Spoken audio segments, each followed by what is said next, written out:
25 दिसंबर को ही क्रिसमस क्यों मनाया जाता है? क्रिसमस के पीछे क्या कहानी है कि ये कब आया इस दुनिया में और कब लोगों ने इसे सेलिब्रेट करना स्टार्ट कर दिया? देखिए, इसके लिए एक चीज़ बोलना चाहूँगा कि जो देवदूत गैब्रियल थे। तो मतलब जो ईसा मसीह का जो जन्म हुआ था वो किस पर्पस से हुआ था? उन्हें मतलब कहा गया था ना, भगवान का एक स्वरूप के रूप में माना गया, तो उनका पर्पस क्या था इस दुनिया में आने का? देखिए, जो क्रिसमस का फेस्टिवल है, यीशु मसीह का जन्मदिन है, वो उदारता, सद्भावना, प्रेम, संयोग, आदर। तो एक चीज और, जैसे जब भी क्रिसमस मनाते हैं तो एक ट्री आता है हर किसी के घर में, उस ट्री का क्या महत्व होता है? वो ट्री का ये महत्व है कि मैम शांति का प्रतीक है। जैसे क्रिसमस पे या फिर एक लाइन हमेशा फेमस होती है, फॉरगिव द एनिमीज, तो इस लाइन का क्रिसमस के साथ क्या कनेक्शन है? देखिए, किसी भी धर्म को उठा लीजिए, ठीक है, ऑल्दो ठीक है हम लोग क्रिसमस की बात करें, लेकिन मैं एक ही चीज़ बोलूँगा। तो एक चीज़ और दीपक सर, एक मुझे बताइए, जो सेंटा क्लॉज का जो कॉन्सेप्ट है वो क्यों आया और उसका क्या पर्पस था कि सेंटा क्लॉज आना चाहिए, हर किसी को गिफ्ट मिलना चाहिए? उसके पीछे कोई ना कोई तथ्य या कोई ना कोई कहानी जरूर होती है। देखिए, इसके पीछे ना this is my personal opinion जो मैं आपको बता रहा हूँ, मेरा ऐसा मानना है। देखिए, अगर मैं आपसे ये पूछूं कि क्या आपने ईश्वर को देखा है?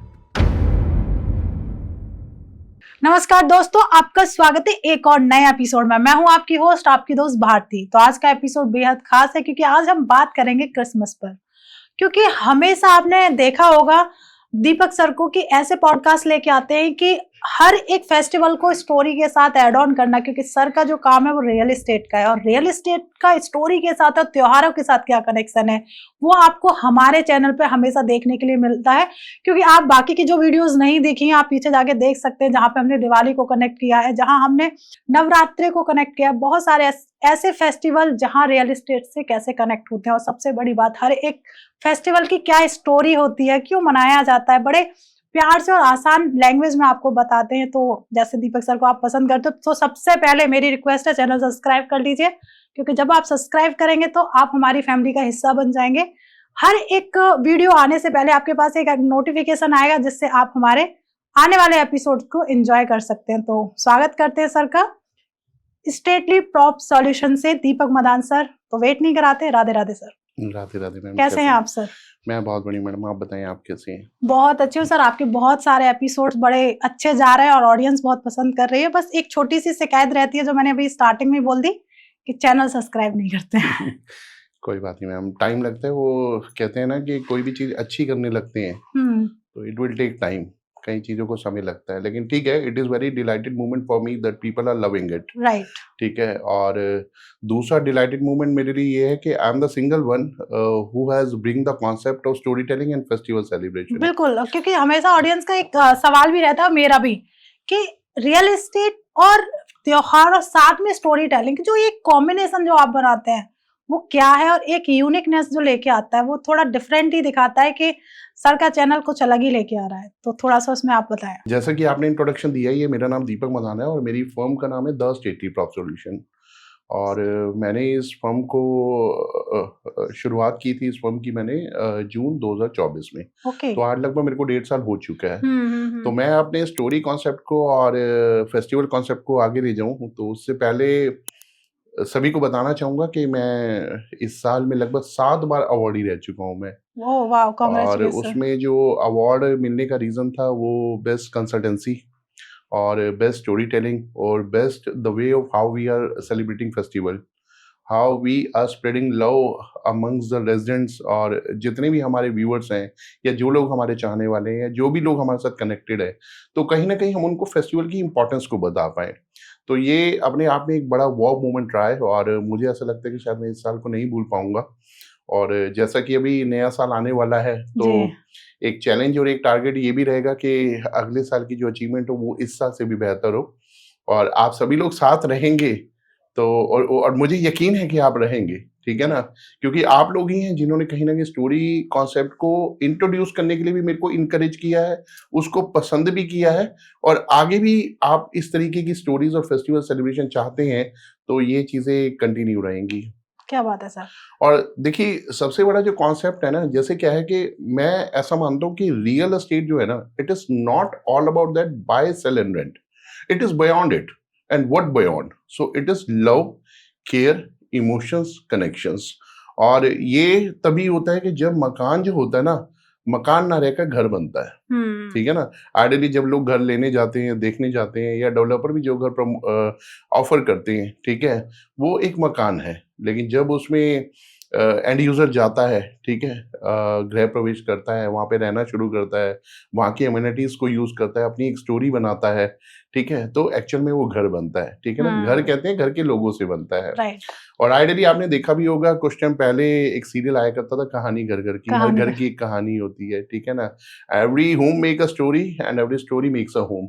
हर घर की अपनी एक कहानी होती है। तो ये कॉन्सेप्ट, ठीक है, एक इनकरेज करता है। और मुझे लगता है कि यस, हर व्यक्ति अपने घर की कहानी क्यों बनाना चाहता है, क्योंकि वो चाहता है कि फ्यूचर में उसे दोहराया जा सके। क्योंकि कहानी पहले कहानी होती है, बाद में वो सक्सेस स्टोरी बन जाती है।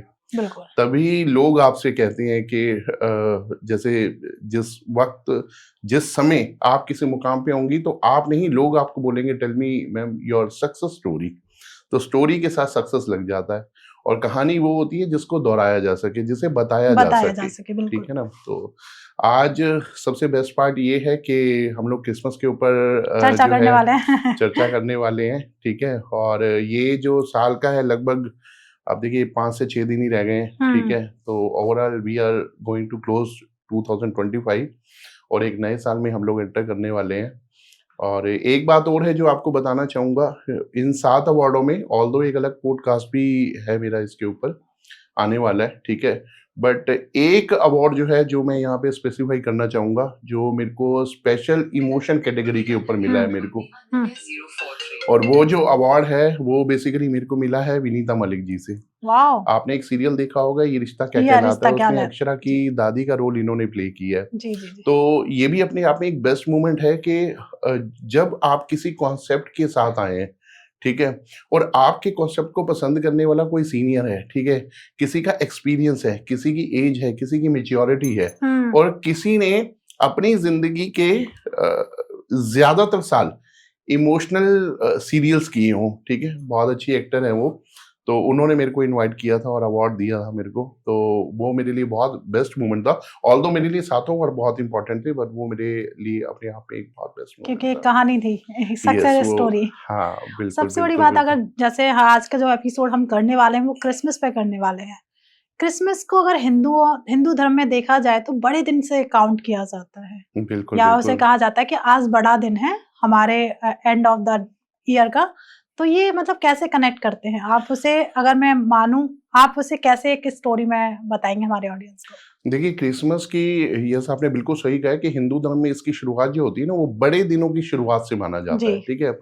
और क्रिसमस को क्यों मनाया जाता है? क्योंकि इसको यीशु मसीह के जो है जन्मदिन के उपलक्ष्य में मनाया जाता है। और क्रिसमस एक वो फेस्टिवल है, देखिए, जिसमें आपके घर में बैठा व्यक्ति ही आपका क्रिसमस हो सकता है, ठीक है। इसमें हम आगे बहुत सारी चीजें डिस्कस करेंगे, बट यहाँ पे मैं एक चीज बोलना चाह रहा हूँ कि क्रिसमस, ऑल्दो यहाँ पे हम लोग बात करें यीशु मसीह के जन्मदिन की, लेकिन अगर मैं क्रिसमस की बात करूं, तो क्रिसमस इस दुनिया में जितने घर है ना, हर घर के अंदर एक जो है सेंटा क्लॉज है, ठीक है। और वो हर बच्चे का एक पिता है, ठीक है। यही एक रीजन है कि क्रिसमस को जो है ना, पूरे विश्व भर में ना हर्षोल्लास से मनाया जाता है। ये एक ऐसा फेस्टिवल है जिसको बड़े भी, छोटे भी, और मतलब हर व्यक्ति जो है ना, इसको हर्षोल्लास से मनाते हैं। और बच्चों में ये बड़ा एक क्रेज रहता है, सेंटा क्लॉज, सेंटा क्लॉज। आप स्कूलों में देखो, सेंटा क्लॉज को प्रॉपर ड्रेस पहना के जो है, वो स्कूलों में जो है बच्चों को मनोरंजन के लिए वहां पे जो है, बच्चों के मनोरंजन के लिए वहां पे उनको प्रस्तुत किया जाता है। कुछ ना कुछ गिफ्ट दिए जाते हैं बच्चों को, हाँ, थोड़ा तो उसे देख के बच्चे बड़ा खुश होते हैं, इनकरेज होते हैं। और मतलब ये एक्टिविटी ऐसी होती है जिसमें बच्चों को लगता है यस, क्योंकि बच्चों को ना माता पिता के जरिए भी ये बताया जाता है कि yes, there is Santa Claus, एक सेंटा होते हैं, वो नींद में आते हैं, ठीक है, वो नींद में आपको गिफ्ट देते हैं, ठीक है। और इवन कई पेरेंट्स भी ऐसे होते हैं, ज्यादातर सभी पेरेंट्स रात को नींद में अपने बच्चों के तकिए के नीचे कुछ गिफ्ट रखते हैं, जब वो बच्चा उठता है तो उसको ये बोला जाता है कि सेंटा क्लॉज ने रखा है। तो इस त्योहार के लिए तो मैं एक बात बोलना चाहूंगा, हर घर में एक यीशु मसीह है, हर घर में एक सेंटा क्लॉज है और हर घर में एक देवता स्वरूप एक व्यक्ति है जो अपने बच्चों के लिए जो है ना सेंटा क्लॉज है। क्या बात है। और इसका अपने आप में बहुत बड़ा अट्रैक्शन होता है। इवन मैं कहूँ बच्चे ही नहीं, बड़े भी बहुत खुश होते हैं, क्योंकि जिसे सेंटा क्लॉज का जो है ड्रेस अटायर दिया जाता है वो खुद भी एक बड़ा व्यक्ति होता है। तो इन द इंटायर डे वो खुद भी ये फीलिंग लेता है कि यस कि मैं ही सेंटा क्लॉज हूँ। ठीक है ना? तो बहुत ही मतलब अगर आप पूरे शहर में देखो, आप डेकोरेशन देखोगे ना तो ऑसम लेवल की है। आप किसी भी शहर को उठा के देख लो, आप गुड़गांव में देख लो, साइबर सिटी देख लेना आप।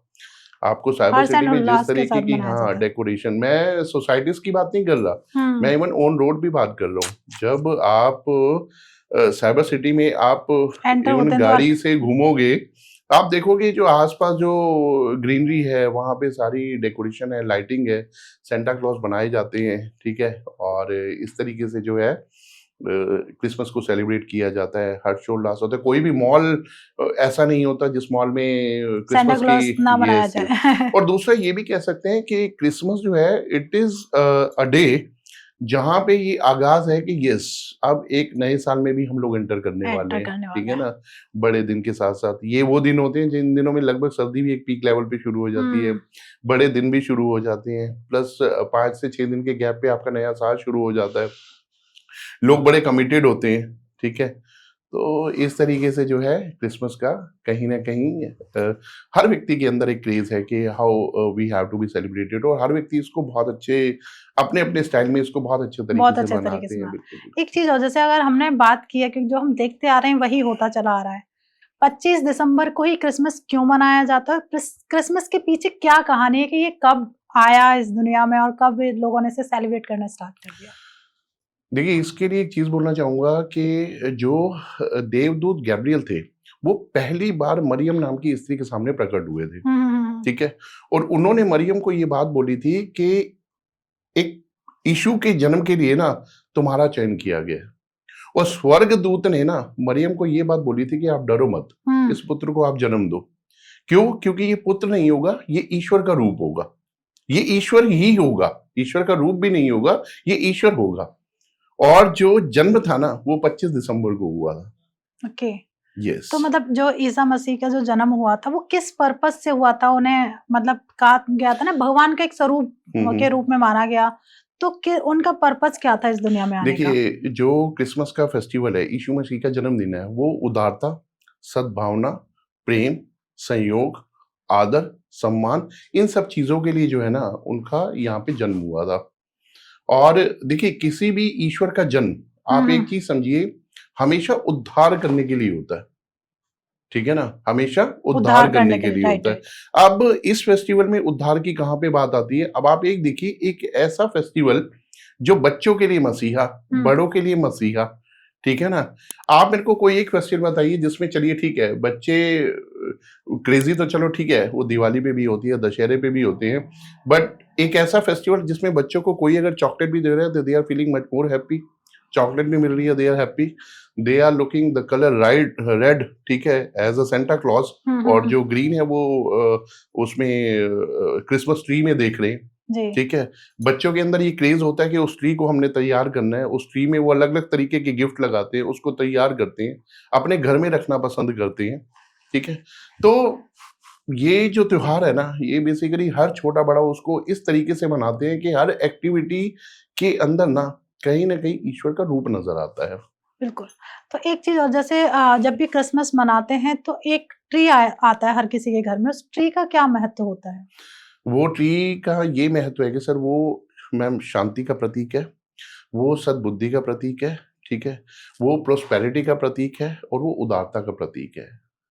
ठीक है, अब आप ये पूछेंगे कि उसके ऊपर जो स्टार गिफ्ट लगता लगाए है, जाते हैं या स्टार गिफ्ट है लगाए सबसे, जाते हैं, और यस। हर एक ट्री में आपने देखा हाँ। होगा कि स्टार सबसे ऊपर लगाया जाता है, तो स्टार का क्या कनेक्शन रहता है? Star is basically stand for the light, ताकि आपके घर में लाइट आए।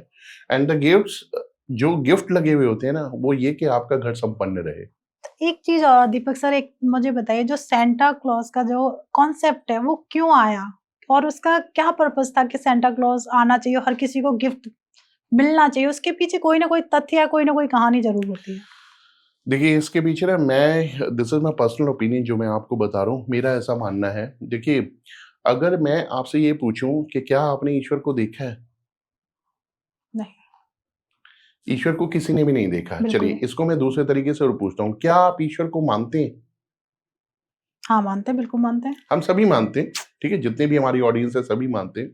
लेकिन ईश्वर ना एक दूसरी बात बोलते हैं। हुँ, ईश्वर ये बोलते हैं कि आपने मुझे नहीं मानना, मेरी बात को मानना है। अब जिस ईश्वर को हम ये बोल रहे हैं कि ईश्वर को तो मानते हैं, लेकिन ईश्वर जो बात बोल रहे हैं उस बात को नहीं मानते। हुँ, ईश्वर बोलते हैं द्वेष, भाव, लोभ, क्रोध, मां, इन चीजों से दूर रहो, दूर रहो, बिल्कुल। लेकिन हम नहीं मानते। तो ईश्वर ये कहता है कि मेरे को नहीं मानना, मेरी बातों को मानना है। Same is happening with the child के माँ बाप को मानना अच्छी बात है, लेकिन उनके कहे को मानना है। इस हुँ, सेंटेंस को कंप्लीट करना है। अब यहाँ पे बात क्या है कि यीशु मसीह को देखो किसी ने देखा नहीं है, हुँ, ठीक है, क्या उनकी महिमा है, क्या है, कैसे है। और देखिए आजकल की जो टेक्नोलॉजी है, ठीक है, या जो आज की मॉडर्नाइजेशन आप लगा लो, कि बच्चे कहीं ना कहीं सनातन संस्कृति से कहीं ना कहीं इन सब चीजों से दूर है। So these festivals are the way where we are connecting to the people from the festival, right. ठीक है ना। तो जो सेंटा क्लॉज है, सेंटा क्लॉज बेसिकली जब उसको वो ड्रेस पहनाई जाती है, ठीक है, और जब वो बच्चों के बीच में आप किसी भी मार्केट में चले जाओ, आपको वहां पे भी, आपको कहीं ना कहीं मार्केट में भी सेंटा क्लॉज जो है घूमते हुए दिखाई देते हैं। दिस इज द मैसेज कि गॉड इज लाइक दिस, भगवान इनकी तरह होते हैं, ठीक है, वो ऐसे ही होते हैं, सबसे प्यार करने वाले, सबसे स्नेह करने वाले, सबको गले लगाने वाले, ठीक है, सबके परिचित, किसी से अपरिचित नहीं, सबके प्रति एक भाव रखने वाले, ठीक है। तो वहां से जो है ना वो एक मैसेज कन्वे होता है कि जो यीशु मसीह थे ना वो भी ऐसे ही थे, वो भगवान ऐसे ही थे। तभी तो आप एक चीज और बताइए ना, मैं आपसे अब एक चीज पूछता हूँ, जी। भगवान को आप देख लो या माता पिता को देख लो, माता पिता is equal to Christmas Santa Claus. Right. हमारी एक हर बच ज़िंदगी की हर यस इच्छा यस पूरी यस करते हैं। यस यस माता पिता इज इक्वल टू क्रिसमस के सेंटा क्लॉज। और इसके पीछे भी बहुत बड़ी कहानी है, ठीक है ना। अब होता क्या है कि ये जो पेरेंट्स है, ठीक है, even father is the real hero of Christmas, is the real Santa Claus of Christmas. Right. जो अपने बच्चों की, जब बच्चे को ये नहीं पता कि how much sacrifice are doing by your parents for your growth, hmm, लेकिन वो एक पिक्चर जो है ना, एक मतलब प्रिंट करना अपने बच्चे के दिमाग में शुरू करते हैं कि there is a Santa Claus, there is a Santa Claus. वो इस दिन आते हैं, ठीक है, इस हुँ, दिन आपको गिफ्ट देते हैं for your happiness, for your prosperity. Right. बच्चे के अंदर एक ट्रस्ट डेवलप होना शुरू हो जाता है। एंड इवन जो बच्चे थोड़ा सा मेच्योर हो जाते हैं, नॉट मेच्योर बट थोड़े से भी बड़े हो जाते हैं, 6-7 साल के, तो उनके मन में इमेज होती है, वो अपने पेरेंट्स से पूछते हैं हुँ, क्या आज सेंटा क्लॉज आएगा, क्या मेरे तकिए के नीचे गिफ्ट आएंगे, और आते हैं। लेकिन वही बच्चे जब 14-15 या मैं लगा लूं कि मेच्योरिटी की एज को पार करते हैं, तो उनको लगता है, उनको तब पता चलता है कि जो रियल लाइफ के सेंटा क्लॉज है ना वो उनके पिता है।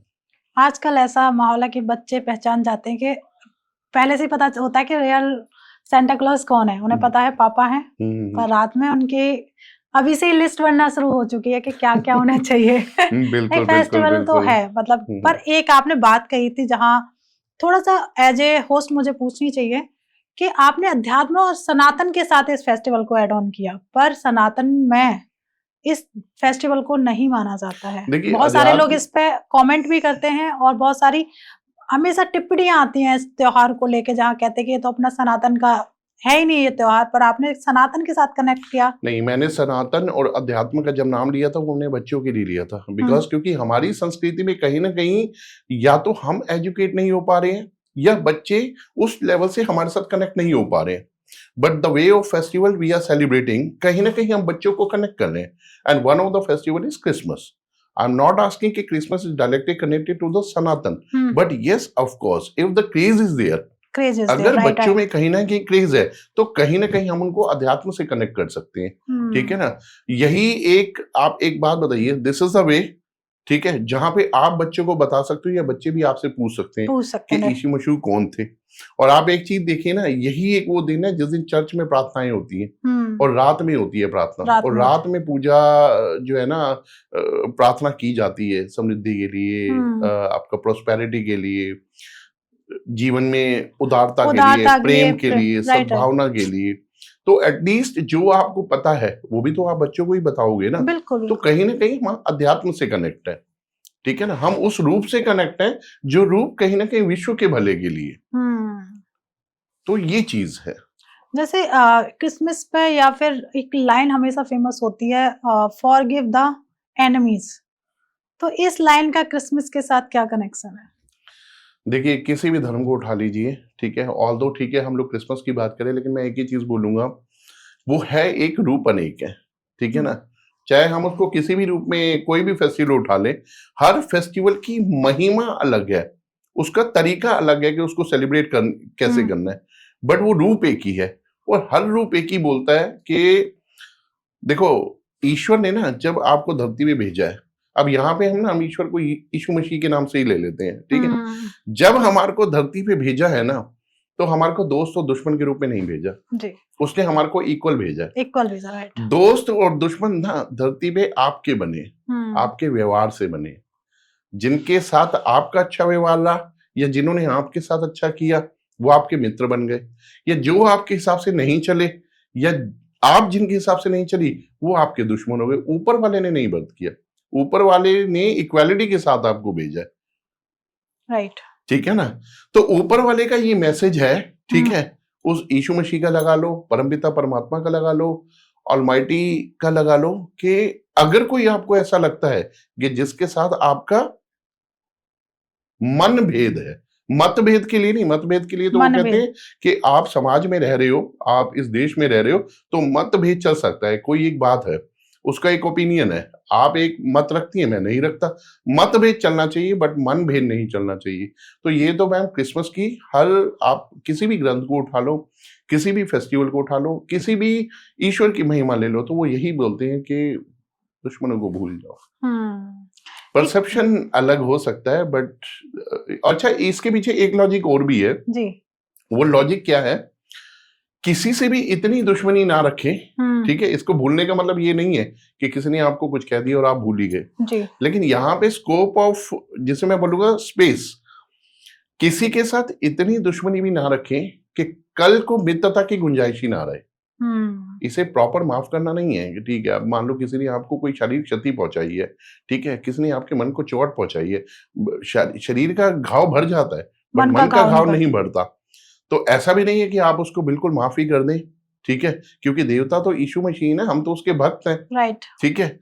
तो इसके कहने का मतलब ये है कि हाँ ठीक है, टेम्परेरीली हम उसको भूल सकते हैं, लेकिन गुंजाइश फिर भी इतनी रखनी चाहिए कि कल को अगर दोस्ती की भी संभावना हो तो वो होनी चाहिए। बिल्कुल नहीं, आपने सही कहा कि दुश्मन और एक घाव तो दिल पे लगते ही हैं, पर ईसा मसीह जी का भी कहना है कि जो हो चुका है उसे भूलो, आने वाले नए राह को Forget चुनो। your past, find out your new challenges, new path in the present, and make your future planning bright. Right. पर आजकल देखा जाए जो क्रिसमस सेलिब्रेशन है वो एक तरीके से कमर्शियल बनता जा रहा है। देखिए इसको ना, देखिए अभी हम लोग बात कर रहे थे परसेप्शन की, Right. तो मैं इसको कमर्शियल नहीं बोलूंगा, मैं इसको बोलूंगा कि उसका स्टाइल चेंज होता जा रहा है, ठीक है ना। अभी मैंने बीच में बात की थी, आप साइबर सिटी चले जाओ, ठीक है, आप किसी भी मॉल को देख लो, आप हमारे फरीदाबाद में आ जाइए, आप वर्ड स्ट्रीट देख लीजिए, ठीक है, जहां पे इवन 10 दिन पहले वहां पे तैयारियां होनी शुरू हो जाती, बिल्कुल, ठीक है ना।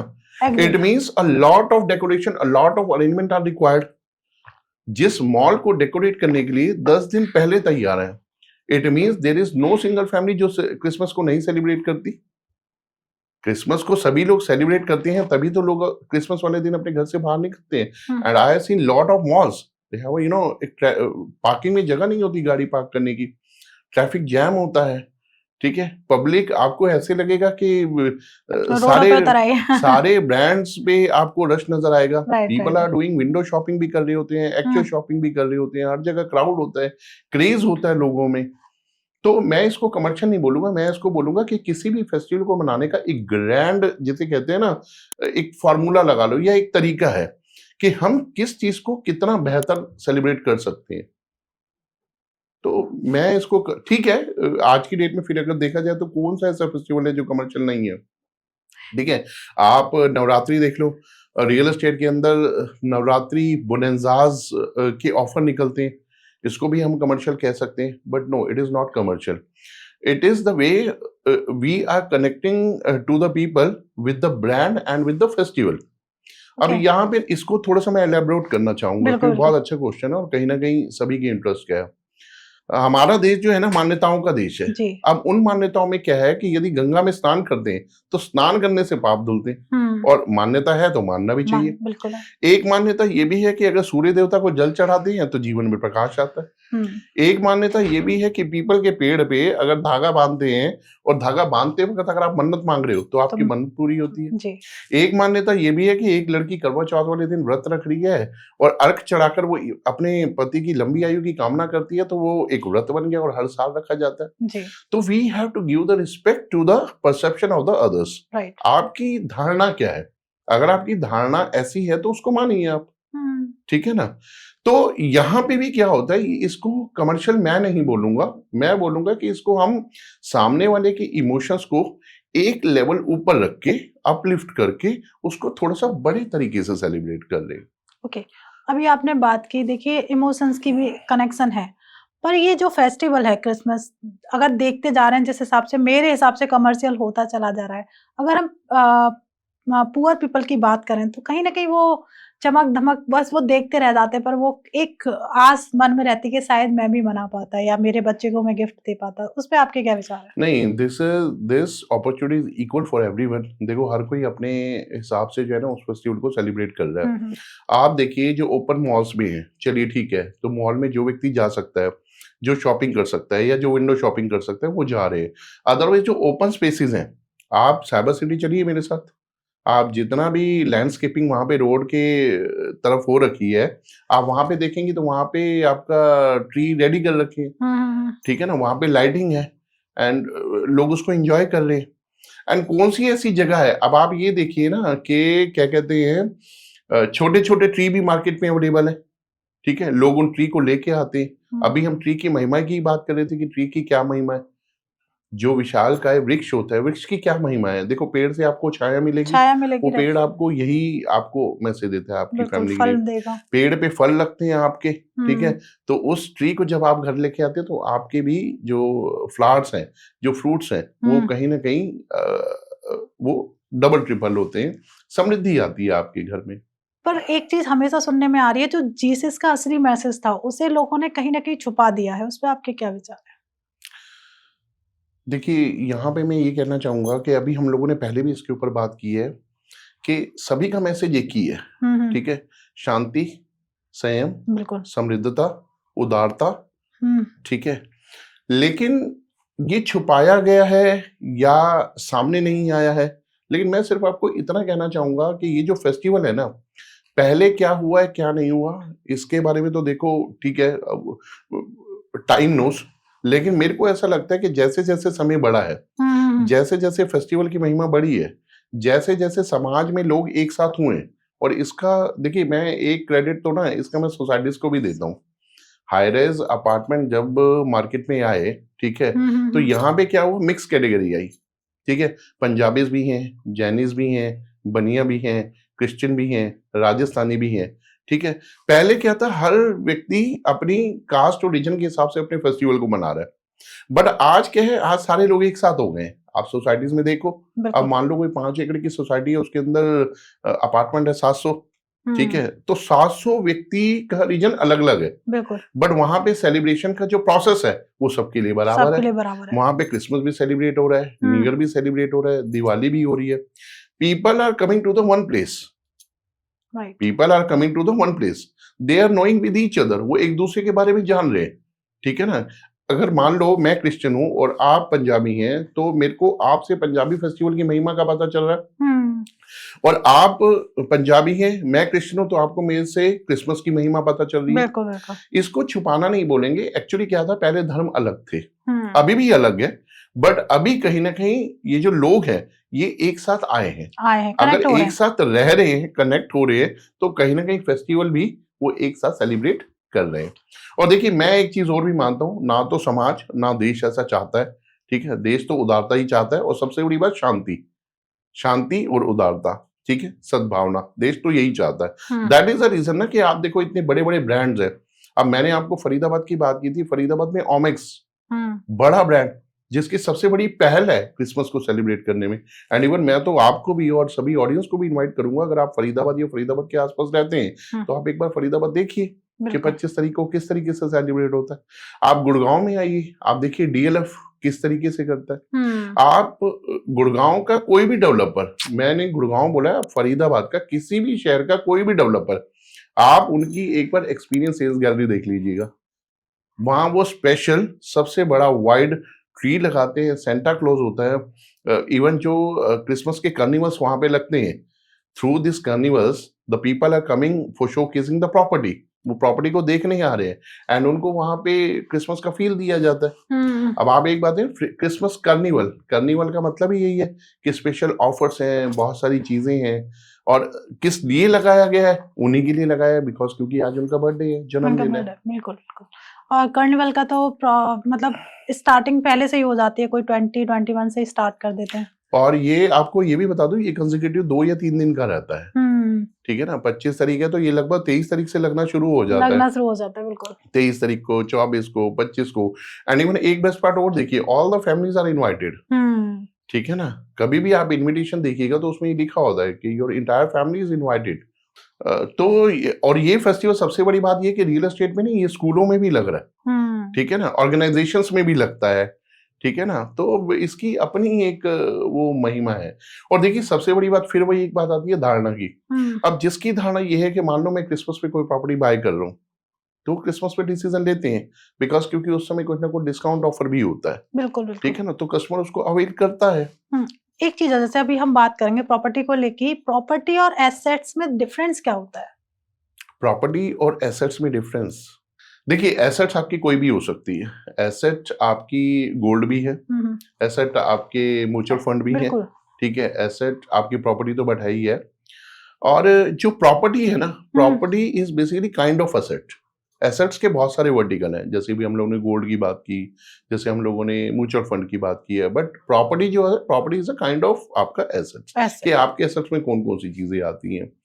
तो जो प्रॉपर्टी है वो, तो अगर आपके अकॉर्डिंग किसी को अपना एसेट इकट्ठा करना है तो प्रॉपर्टी में इन्वेस्ट करना चाहिए या गोल्ड में इन्वेस्ट करना चाहिए? नहीं, देखिए I would strongly recommend go with the property. क्योंकि प्रॉपर्टी में सर मैम इनिशियली फेज पे अगर आप इन्वेस्ट करती हैं ना, तो कोई लिमिट नहीं है सर, लिमिटलेस आपका जो है ग्रोथ होती है। सपोज जब आप लैंड में इन्वेस्ट करती हैं और वो भी बिगनिंग स्टेज में करती हैं, तो कहीं ना कहीं आपको रिटर्न्स बहुत अच्छे मिल जाते हैं उसमें। कई बार व्यूअर्स को एक चीज पता नहीं होती, जो रेजिडेंशियल प्रॉपर्टी होती है वो क्या होती है, कमर्शियल प्रॉपर्टीज क्या होती है, थोड़ा सा डिफरेंस आज हमारे ऑडियंस को बताएंगे आप? रेजिडेंशियल प्रॉपर्टी में देखिए 2 वर्टिकल आते हैं, एक आता है आपका फर्स्ट रूम और एक आता है सेकंड रूम। फर्स्ट रूम वो होता है जिसमें आप अपनी लिविंग एंजॉय करते हैं, आपने अपने सेल्फ यूज के लिए लिया है। ठीक है, रेजिडेंशियल नाम से ही क्लियर है, ठीक है, कि रेजिडेंशियल प्रॉपर्टी है। और एक सेकंड रूम आता है जिसमें आप एक प्रॉपर्टी के अंदर रह रहे हो, बट आपने सेकंड प्रॉपर्टी ले रखी है just because for enjoying the capital appreciation. Right. कि आपने मान लो 50 लाख रुपए की कोई प्रॉपर्टी ली है, वो आपने थोड़ा सा उस प्रॉपर्टी को पार्क करना पड़ता है। ठीक है, आप 2, 3, 4, 5 साल के लिए पार्क करिए और वो प्रॉपर्टी 5 लाख की अगर 1.5 करोड़ की हो जाती है, तो आपका 1 करोड़ रुपए का कैपिटल एप्रिसिएशन है। वहीं पे आपका कमर्शियल प्रॉपर्टी आती है मॉल्स में, कमर्शियल में आते हैं एससीओज, शॉप्स आती हैं। ठीक है, आपका बुटीक शोरूम आते हैं, एंकर स्टोर्स आते हैं। तो कमर्शियल प्रॉपर्टीज में इस तरह की होती है, इंडस्ट्रियल होती है।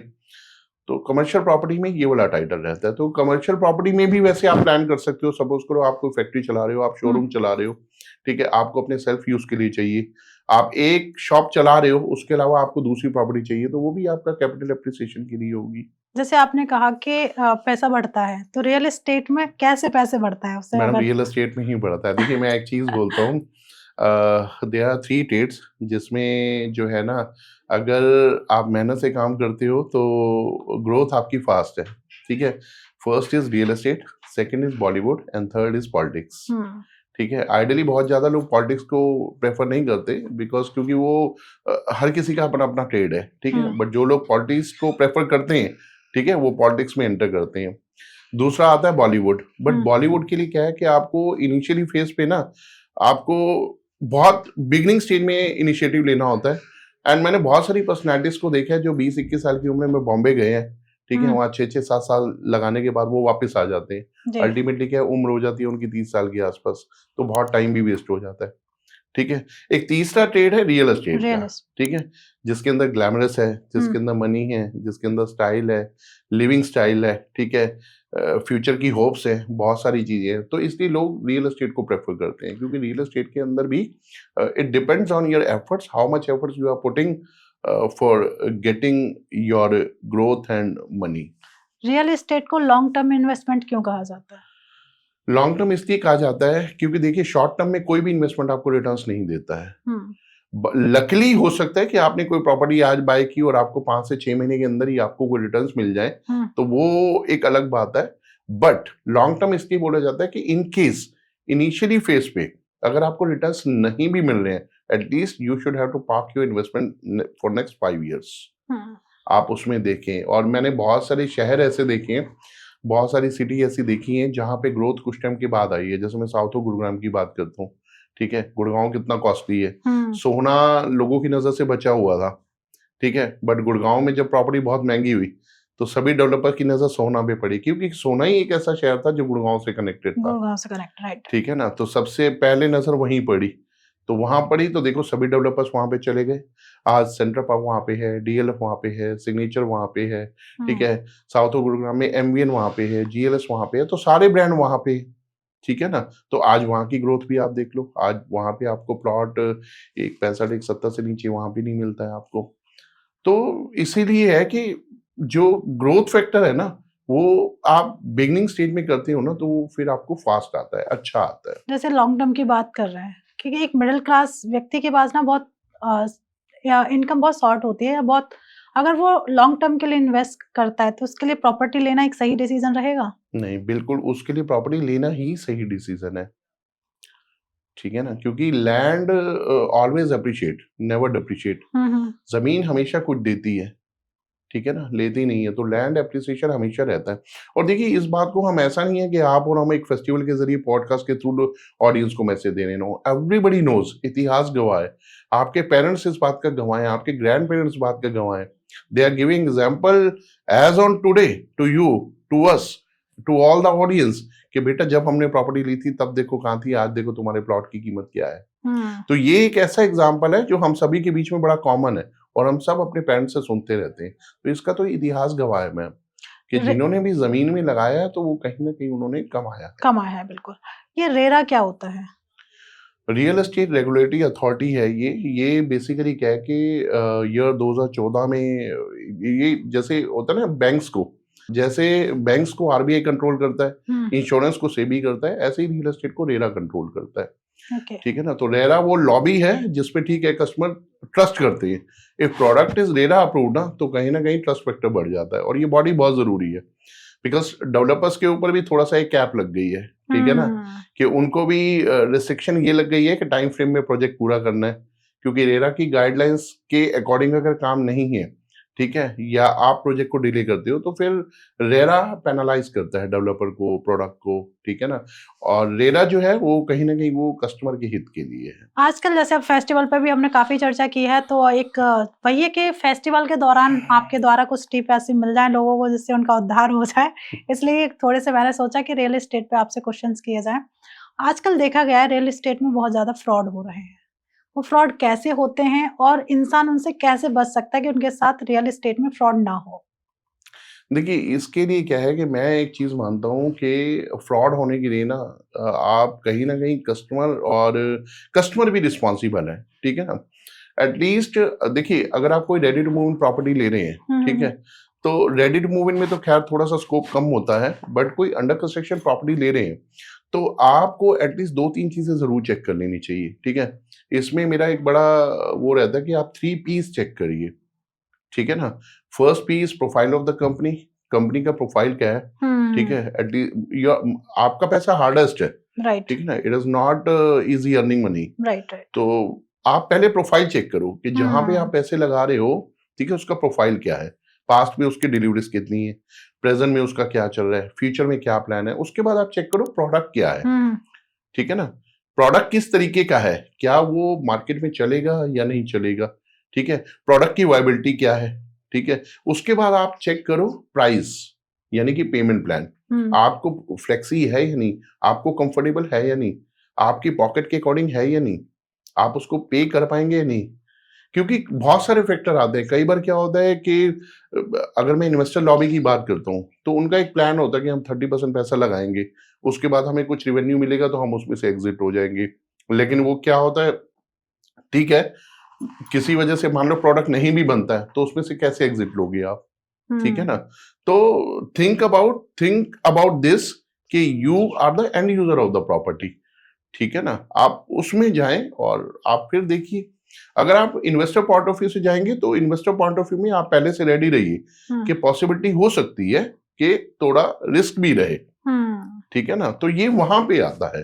अदरवाइज तो, और आज की डेट में तो वैसे भी दे रहा है। और देखिए आज की डेट में हर कस्टमर अपने आप में एजुकेटेड है, वो सारा देखभाल के सब कुछ करता है, ठीक है। वो सारी चीजें पूछ लेते हैं कि बैंक लोन अवेलेबल है या नहीं है, लैंड का टाइटल क्लियर है या नहीं है, ठीक है। एक प्रोसेस होता है रेरा से पहले, आपका पहले डेवलपर लैंड खरीदता है, रजिस्ट्री, देन आफ्टर दैट उसके बाद आता है LOI, लेटर ऑफ इंटेंट, उसके बाद आता है लाइसेंस, उसके बाद आता है RERA. So if developer is asking कि my product is RERA approved, it simply means कि कस्टमर को पता चल जाता है इनके पास 3 डॉक्यूमेंट हैं, लैंड इनकी है, LOI है, लाइसेंस है, रेरा है, ठीक है। उसके बाद वो प्रोडक्ट की प्रेजेंटेशन होती है। और फिर आप जब किसी डेवलपर के यहाँ जाते हो तो कई बार डेवलपर को देखकर भी चीजें समझ आ जाती है कि क्या विजन है, ठीक है ना। ऐसा तो नहीं है कि खाली मार्केट में पैसा कलेक्ट करने के लिए ही है, तो ऐसा नहीं है। तो कस्टमर भी एजुकेट रहता है चीजों से। बिल्कुल। आपके अकॉर्डिंग एक प्रॉपर्टी परचेज करने वाले को बनती हुई प्रॉपर्टी में इन्वेस्ट करना चाहिए, रेडी टू मूव? देखिए ये डिपेंड करता है आपकी चॉइस के ऊपर, आपकी चॉइस क्या है। इमीडिएट आप शिफ्ट होना चाह रहे हो, आप अभी रेंट पे रह रहे हो, आपके पास अपना घर नहीं है, या आपके पास लिमिटेड बजट है, ठीक है, तो आप रेडी टू मूव इन में चाहिए। अगर आपके पास अपना घर है, ठीक है, आप ये चाहते हो कि देखिए ready to move in property में कहीं ना कहीं अप्रिसिएशन आ जाता है। बिल्कुल। सपोज अभी प्लेन लैंड है, अभी प्रोजेक्ट शुरू हो रहा है, ठीक है, तो अभी क्या है, अभी प्राइस बिगनिंग होता है, बेस प्राइस जिसे बोलते हैं। लेकिन जैसे ही प्रॉपर्टी तैयार हो जाती है तो टॉप प्राइस आ जाता है। बिल्कुल। तो अगर आपको एप्रिसिएशन चाहिए, आपको ग्रोथ चाहिए, आप अपने फर्स्ट घर में रह रहे हो, then go with the second property, otherwise आप रेडी टू मूव इन में चाहिए। जो चीप प्रॉपर्टीज होती हैं उसके पीछे क्या रिस्क छिपा हुआ होता है?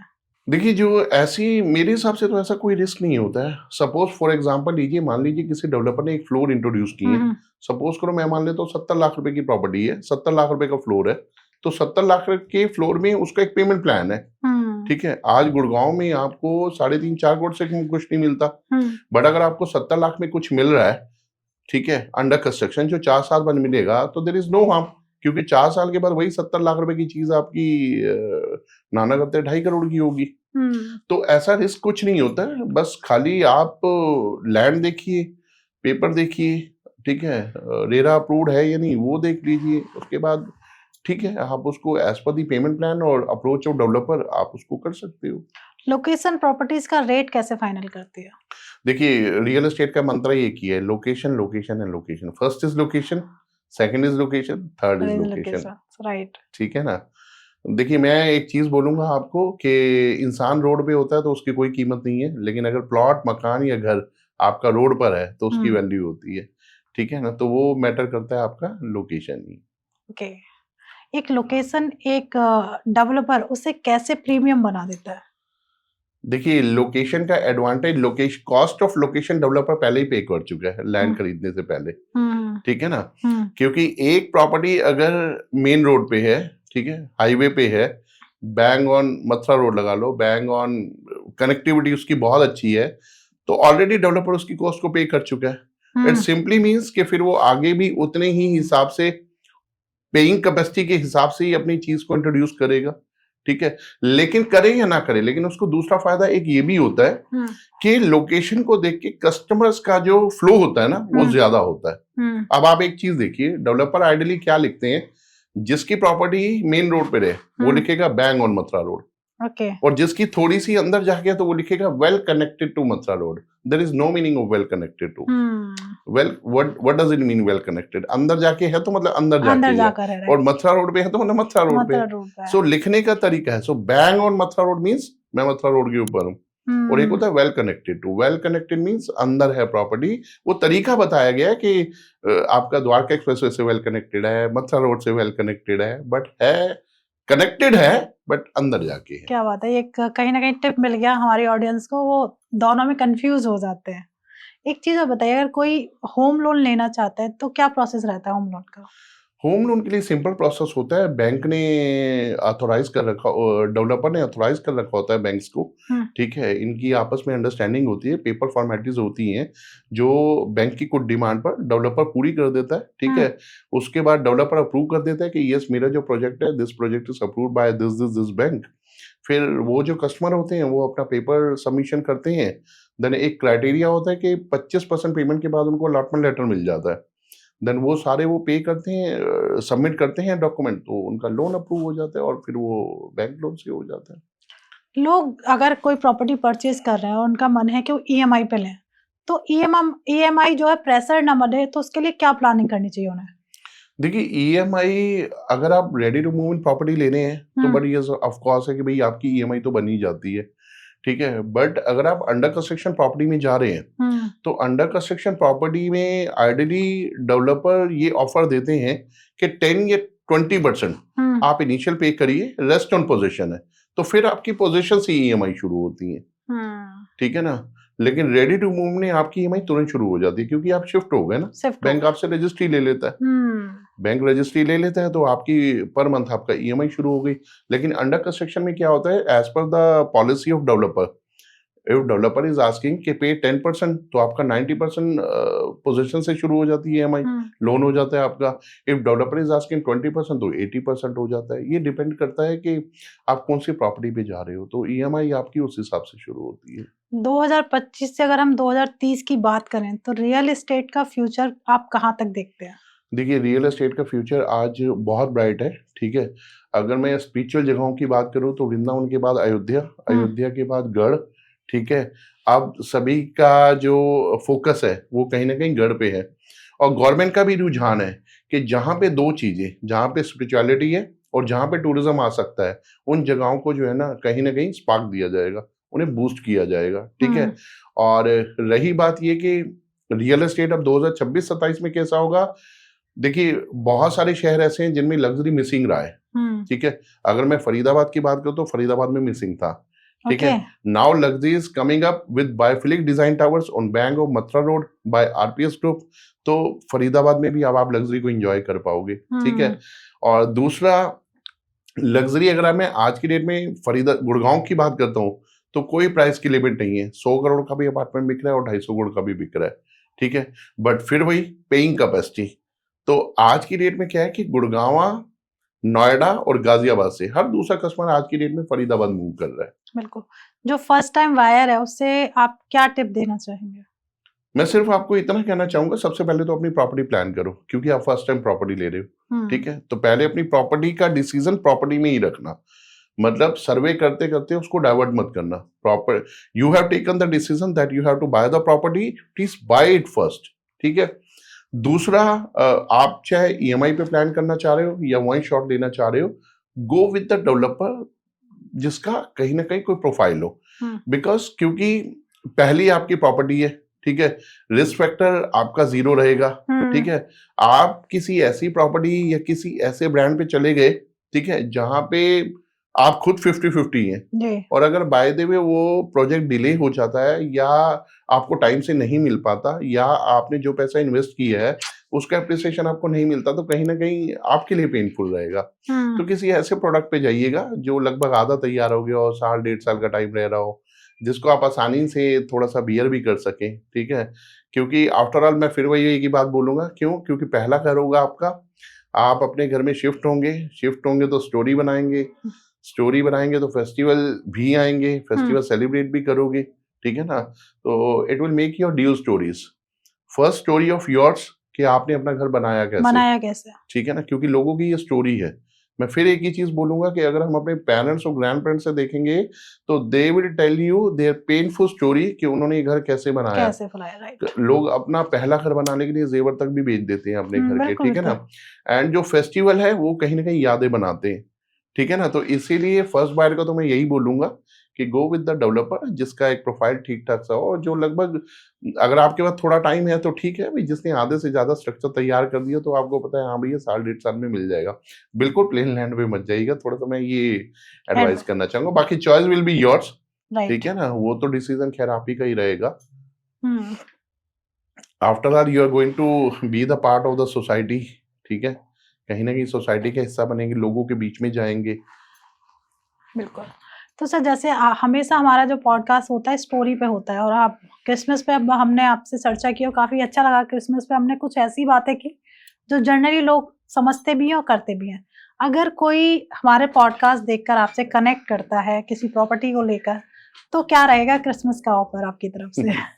देखिए, सबसे बड़ी बात तो मैं सभी ऑडियंस को ये बोलना चाहूंगा, again I would like to give a big thanks to every audience, every connection, they are connected with me directly और इनडायरेक्टली, ठीक है, कि उन्होंने मेरे को इतना प्यार और सम्मान दिया है कि मैं पीछे 1 साल के अंदर, ठीक है, 7 बार अवार्डी रहा हूँ। इसका क्रेडिट मेरे को नहीं जाता, मेरे सभी उन लोगों को जाता है जो मेरे से कनेक्टेड है, पहली बात। दूसरी बात, मैं यही चाहूंगा कि आप किसी भी शहर से कहीं से भी हैं, आप मेरे से कनेक्ट होना चाहते हैं, फरीदाबाद में मेरा ऑफिस है, 9811360300 मेरा नंबर है। Again I am repeating my number, 9811360300 मेरा नंबर है। आप किसी भी समय मेरे से कनेक्ट हो सकते हैं, किसी भी तरीके की इंफॉर्मेशन ले सकते हैं। फिलहाल मेरी प्रिंसिपल सिटी फरीदाबाद में, फरीदाबाद शहर के लिए काम करता हूँ। बाकी इसके अलावा मेरी और मल्टीपल सिटीज भी हैं जहाँ पे मेरी वर्किंग है, जैसे गुड़गांव के लिए भी काम करता हूँ मैं, धुलेरा के लिए भी है, उसके अलावा गोवा है, वृंदावन है, अयोध्या है। आप कहीं की भी कोई भी इंफॉर्मेशन लेना चाहे, आप मेरे से कनेक्ट हो सकते हैं। आप मेरे से पर्सनली मिलना चाहें, वेल एंड गुड, नहीं मिल सकते, किसी और शहर से हैं, आ नहीं सकते हैं, तो हम जूम पे भी कनेक्ट हो सकते हैं। आप व्हाट्सएप पे अपना नाम और अपना पर्पस एक बार मेरे को व्हाट्सएप कर सकते हैं, मैं आपको अकॉर्डिंगली जब भी कंफर्टेबल होऊंगा आपको उसका आंसर करूंगा। बाकी मैं सिर्फ आपसे इतना कहना चाहूंगा कि हमारा कनेक्शन ना यकीनन एक और स्टोरी बनाएगा, ठीक है, story that will be called together, we are all together. वो कहते हैं ना, family is all together, love together, place together. तो हमारी भी एक कमर्शियल जिसे कहते हैं कि स्टोरी बनेगी, ठीक है ना, हमारी भी एक ऑफिशियल स्टोरी बनेगी। हो सकता है आप एक्स शहर से हैं और मेरा कनेक्शन आपसे होता है, that will make another story. आप वाई शहर से हैं और आपका हमारा कनेक्शन बनता है।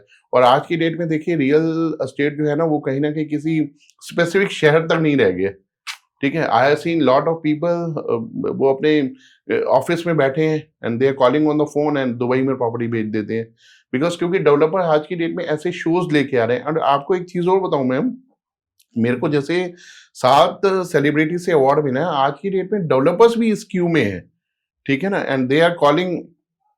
आप ये एमवीएन ब्रांड को देखो, रिचा शर्मा से उन्होंने 2 बार जो है माता की चौकी करवाई है। आप सिग्नेचर को देखो, मीका को बुलाया है, शिल्पा शेट्टी को बुलाया है। आप इलान ग्रुप को देखो, उन्होंने सलमान खान को इनवाइट किया हुआ है, ठीक है, और इवन सोनू सूद को भी सिग्नेचर ग्लोबल ने बुलाया है। तो word developers are doing, they are calling to the celebrities, ठीक है, सो दैट के प्रोजेक्ट का एक मोमेंटम बने, एक हाइप बने, लोगों के बीच में एक कनेक्शन बने, ज्यादा से ज्यादा उनकी एक्सपीरियंस गैलरी के ऊपर लोग रहे, कस्टमर रहे, उनका इंटरेक्शन बने, ठीक है, वो अपनी क्लैरिटी बताएं, अपनी थीम बताएं कि किस प्रोजेक्ट के साथ जो है वो मार्केट में आ रहे हैं, सो दैट अच्छा वो ये भी अंडरस्टैंड कर सके कि लोगों की क्या डिमांड है, ठीक है ना, उस डिमांड के हिसाब को कैटर करते हुए वो उनकी चीजों को पूरा करें। तो रियल एस्टेट आज के डेट में बहुत इजी हो गया, ठीक है, बशर्ते कि हम फॉलो करें कि हम किसी ब्रांड के साथ जाएं, ठीक है, उनके प्रोडक्ट को डीपली अंडरस्टैंड करें, देखें, समझें, कनेक्शन बनाएं और उसको इन सब चीज़ों को लेकर कैरी ऑन करें, तो डेफिनेटली हम एक बहुत अच्छी जर्नी बनाएंगे। देखिए, मैं लीस्ट इतना ही बोलना चाहूँगा, may this Christmas brings lot of prosperity, happiness, festival celebration, ठीक है, bring lot of stories, success stories in your life. आपकी जिंदगी में अथाह खुशियां आए, ऐसी मेरी कामना है। और इस क्रिसमस पे एक कामना ये भी है कि अगर ये मेरा पॉडकास्ट आप तक पहुंच रहा है तो कहीं ना कहीं हमारी मुलाकात भी हो, ठीक है, let's have a T together. एक बार हम लोग बैठते हैं और डिस्कस करते हैं कुछ फ्यूचर के प्लान। और देखिए, आज इस त्योहार के ऊपर ना मैं थोड़ा सा भावुक भी हो रहा हूँ, और ये मैं इसलिए बोल रहा हूँ क्योंकि देखिए, मैंने एक जब छोटा था और आज भी अपने बच्चे को भी देखता हूँ, तो स्कूलों में एक एक्सरसाइज होती है फिलिंग द ब्लैंक्स। 2 शब्द आगे लिखे होते हैं, 2 पीछे, और बीच में आपको भरना होता है। हमारा जीवन भी इसी तरीके से ही है, कि फीलिंग ना, no one is perfect here, right. कोई भी परफेक्ट नहीं है। आपकी कोई कमी है उसे मैं पूरा कर दूं, मेरी कोई कमी है उसे आप पूरा कर दें, और यही जीवन है। एक दूसरे को पूरा करते करते करते एक कारवा बना के हम लोग आगे चल दे तो दूर वाली मंजिल भी हमें नजदीक दिखाई देती है, ठीक है ना। तो वो मंजिल, और देखिए मंजिल किसी की भी हो, चाहे आपकी या मेरी, लेकिन अगर हम उसे मिल के हासिल करेंगे ना, तो उसे उन तालियों की गड़गड़ाहट का मजा ही अलग होगा, उस मंजिल की खुशी ही अलग होगी, बिल्कुल। ठीक है ना। तो उस मंजिल को पाते वक्त हम सब एक साथ होंगे तो मजा लगेगा। और लीस्ट बस इतना ही बोलना चाहूंगा, thank you, wish you all the best, good luck, bye bye, take care and merry Christmas. Thank you. और thank you so much Deepak sir, काफी अच्छा लगा जहां हमने स्टोरी भी, फेस्टिवल भी और साथ में प्रॉपर्टीज के कुछ ऐसे सवाल जो हमारी ऑडियंस हमेशा जानना चाहती है उनको कवर अप किया। उसके लिए again thank you so much. अब हमारी ऑडियंस का काम बनता है सबसे पहले तो ये पॉडकास्ट जितना ज्यादा हो जाए अपनी फ्रेंड्स और फैमिली के साथ शेयर कर दीजिए। अब आता है कि आपके भी बहुत सारे ऐसे सवाल होंगे जो प्रॉपर्टी से रिलेटेड आप जानना चाहते हैं, पूछना चाहते हैं, कौन सा लोकेशन अच्छी है, या फिर प्रॉपर्टी से डिटेल में कोई भी बात है जो आप जानना चाहते हैं, आपको नहीं पता है, आप कमेंट कर सकते हैं या डायरेक्ट डीएम कर सकते हैं या डायरेक्ट व्हाट्सअप कर सकते हैं, जैसे सर ने पॉडकास्ट के दौरान अपना नंबर दिया है। आप परेशान मत होइए, डिस्क्रिप्शन में जाइए, वहां आपको नंबर भी मिल जाएगा। आप डायरेक्ट कॉल कर कर भी अपनी सारी प्रॉब्लम्स का सॉल्यूशन जान सकते हैं कि आपको किस तरीके से इन्वेस्ट करना चाहिए और कौन सी प्रॉपर्टी में करना चाहिए। ये एक फ्री ऑफ कॉस्ट आपको एक सही सुझाव देंगे जहां आप सही इन्वेस्ट कर सकते हैं। और प्लीज चैनल जरूर सब्सक्राइब कर लीजिए, फ्री ऑफ कॉस्ट है, कोई चार्जेस नहीं लगते हैं। मिलते हैं एक नए एपिसोड में, जब तक आप अपने घर में स्वस्थ रहें, मस्त रहें और हैप्पी क्रिसमस। Thank you.